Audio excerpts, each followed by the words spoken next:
Hi friends, welcome to ultra cooking channel. இன்றைக்கி நம்ம பார்க்க போகிற ரெசிபி டேஸ்டானது மட்டும் இல்லாமல் ரொம்பவே ஹெல்த்தியானதும் கூட. இதை உங்கள் கிட்ஸ் லஞ்ச் பாக்ஸ்க்கு அடிக்கடி இல்லை வாரத்துக்கு ஒரு முறையாவது செஞ்சு கொடுங்க. இதில் நிறைய மருத்துவ குணங்கள் இருக்குது. முக்கியமாக கண் முடிக்கெல்லாம் ரொம்பவே நல்லது. இதை எப்படி டேஸ்ட்டாக கருவேப்பிலையோட கசப்புத்தன்மை சுத்தமாக இல்லாமல் குழந்தைகள் விரும்பி சாப்பிட்ற மாதிரி செய்யலான்றதை பார்க்கலாம் வாங்க. வீடியோக்குள்ளே போகிறதுக்கு முன்னாடி அல்ட்ரா குக்கிங் சேனலை சப்ஸ்கிரைப் பண்ணிவிட்டு பக்கத்தில் இருக்க பெல் ஐக்கானையும் கிளிக் பண்ணிக்கோங்க. முதல்ல ஒரு கடாயில் 2 டேபிள் ஸ்பூன் எண்ணெய் சேர்த்து அது கூடவே 1/4 கப் உளுத்தம்பருப்பு, 1/4 கப் கடலைப்பருப்பு சேர்த்து மீடியம் ஃப்ளேமில் ஒரு 5 நிமிஷம் போல் வறுத்துக்கோங்க. கருப்பு உளுந்து, வெள்ளை உளுந்து எது வேணாலும் சேர்த்துக்கலாங்க. நான் இன்றைக்கி கருப்பு உளுந்து சேர்த்துருக்கேன். கருப்பு உளுந்தில் நிறையவே மருத்துவ குணம் இருக்குது. முக்கியமாக பெண்களோட இடுப்பு எலும்புக்கு ரொம்பவே நல்லதுங்க. என்கிட்ட இருந்ததால் இதை சேர்த்துக்கிறேன். இல்லைன்னா நீங்கள் வெள்ளை உளுந்து கூட சேர்த்துக்கலாம். பருப்பு பாதி அளவுக்கு வறுபட்டிருக்குங்க. இந்த டைமில் 1 டேபிள் ஸ்பூன் மல்லி, 2 டேபிள் ஸ்பூன் வேர்க்கடலை, 2 டேபிள் ஸ்பூன் வெள்ளை எள்ளு இல்லை கருப்பு எள்ளு எது இருக்கோ அதை சேர்த்துக்கோங்க. நான் இன்றைக்கி வெள்ளை எள்ளு தான் சேர்த்துருக்கேன். அது கூடவே 1/2 டேபிள் ஸ்பூன் மிளகு, 1/2 டேபிள் ஸ்பூன் சீரகம் சேர்த்து நல்ல பொன்னிறமாகிற வரைக்கும் வறுத்து எடுத்துக்கோங்க.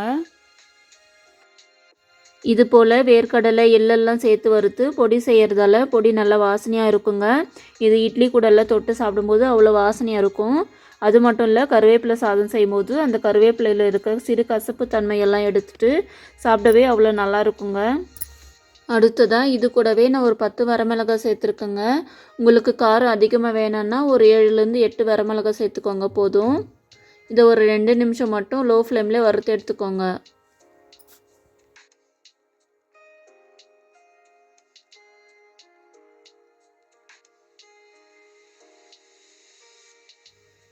அதை ஒரு பிளேட்டில் மாற்றி ஃபுல்லாக ஆற விட்டுருங்க.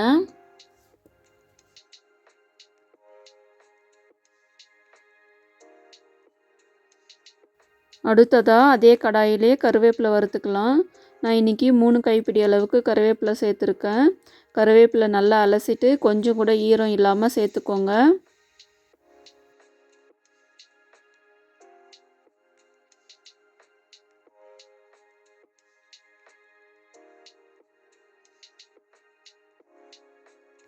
கருவேப்பிலை இப்போ பாதி அளவுக்கு வறுபட்டிருக்கு. இந்த டைமில் கல்லுப்பு கொஞ்சம், மஞ்சத்தூள் கொஞ்சம் சேர்த்து வறுத்துக்கோங்க.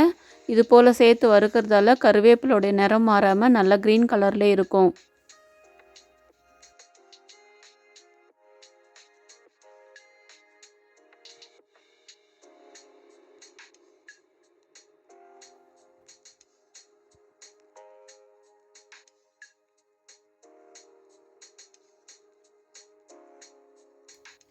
பாருங்கள், கருவேப்பிலை கையில் எடுத்து பார்த்தா எந்த அளவுக்கு நொறுங்கி வருது. இந்த அளவுக்கு நல்லா கிறிஸ்பியாக வறுத்து எடுத்துக்கோங்க.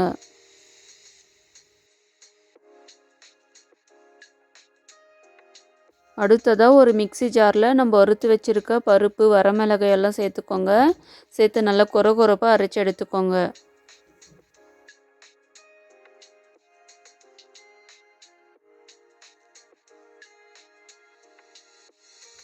அடுத்து நம்ம வறுத்து வச்சுருக்க கருவேப்பிலையை மேலாப்பில் எடுத்துக்கோங்க. நம்ம சேர்த்த உப்பு மஞ்சள் எல்லாம் கருகிட்டுருக்கும், அதை அப்படியே விட்டுடுங்க.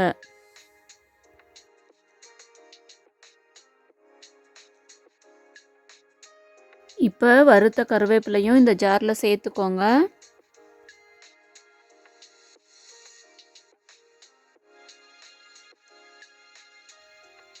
கூடவே 1/2 டேபிள் ஸ்பூன் பெருங்காயம், கொஞ்சம் போல் கல்லுப்பு, ஒரு 2 பிஞ்ச் அளவுக்கு மஞ்சத்தூள் சேர்த்து கொரகொரப்பாக அரைச்சி எடுத்துக்கோங்க. அவ்வளோதாங்க, ஒரு சூப்பரான ஹெல்த்தியான கருவேப்பிலை பொடி ரெடி ஆகிடுச்சு. இது இட்லி தோசை கூட நெய்யில் நல்லெண்ணெய் விட்டு கலந்து சாப்பிட்டு பாருங்கள், அவ்வளோ நல்லா இருக்கும். ரைஸ்க்கு கூட நல்லெண்ணெய் விட்டு சேர்த்து சாப்பிட்டு பாருங்கள், அவ்வளோ நல்லா இருக்குங்க. இதில் வேர்க்கடலை எள்ளெல்லாம் சேர்த்து வறுத்து பொடி பண்ணியிருக்கிறதால பொடி நல்ல மணமாக இருக்குங்க. அதோட இந்த கருவேப்பிலையோட கசப்பு தன்மை சுத்தமாக இருக்காது.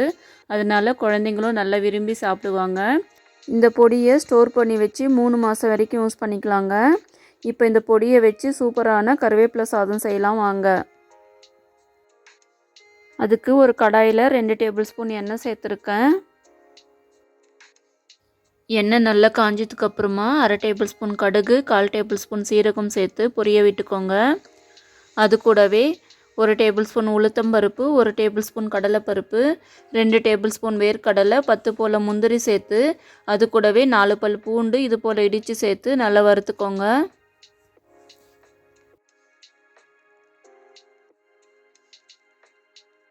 அடுத்து ஒரு 4 வரமிளகாய் இது போல் கிள்ளி சேர்த்துக்கோங்க. கூடவே கருவேப்பிலை ஒரு கொத்தையும் சேர்த்து வறுத்துக்கோங்க.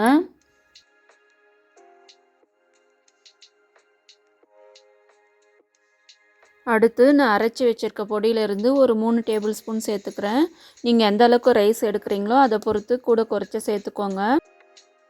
இதை லோ ஃப்ளேம்லேயே 2 நிமிஷம் மட்டும் வறுத்துக்கோங்க. ரொம்ப நேரம் வறுக்க விடாதீங்க, கருகி போயிடும். அதே போல் லோ ஃப்ளேம்லேயே இருக்கட்டுங்க, ஃப்ளேம் அதிகப்படுத்தாதீங்க.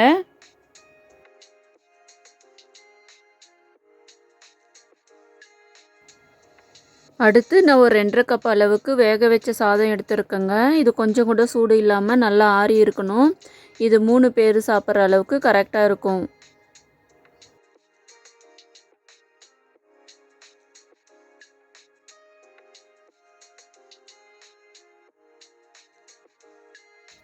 சாதம் வேக வைக்கும் போதே கொஞ்சம் உப்பு போட்டு வேக வச்சுருக்கேன். அது மட்டும் இல்லாமல் பொடி அரைக்கும் போது கொஞ்சம் உப்பு சேர்த்து அரைச்சிருக்கேங்க. அதனால் உப்பு சேர்க்கும்போது பார்த்து சேர்த்துக்கோங்க. கூடவே ஒரு பாதி அளவு லெமனை இது போல் பிழிஞ்சு சேர்த்துக்கோங்க. இது போல் லெமன் பிழிஞ்சு சேர்க்கறதால சாதத்தோட டேஸ்ட் இன்னும் நல்லாவே எடுத்து கொடுக்கும். வாரத்துக்கு ஒரு முறையாவது உங்கள் டயட்டில் இந்த கருவேப்பிலையை மறக்காமல் சேர்த்துக்கோங்க. ரொம்பவே ஆரோக்கியமானது. அவ்வளோதாங்க, ஒரு சூப்பரான கருவேப்பிலை சாதம் ரெடி. இது காலையில் பிரேக்ஃபாஸ்ட்டுக்கு, லஞ்சுக்கு இல்லை டின்னருக்கு எதுக்கு வேணாலும் செஞ்சு சாப்பிடுங்க. ரொம்ப சூப்பராக இருக்கும். இந்த வீடியோ உங்களுக்கு பிடிச்சிருந்தால் லைக் பண்ணுங்கள், ஷேர் பண்ணுங்கள், கமெண்ட் பண்ணுங்கள். அதோட நல்ல நல்ல ரெசிபிஸ் பார்க்க அல்ட்ரா குக்கிங் சேனலை சப்ஸ்கிரைப் பண்ணிவிட்டு பக்கத்தில் இருக்க பெல் ஐக்கானையும் கிளிக் பண்ணிக்கோங்க. தேங்க்ஸ் ஃபார் வாட்சிங்.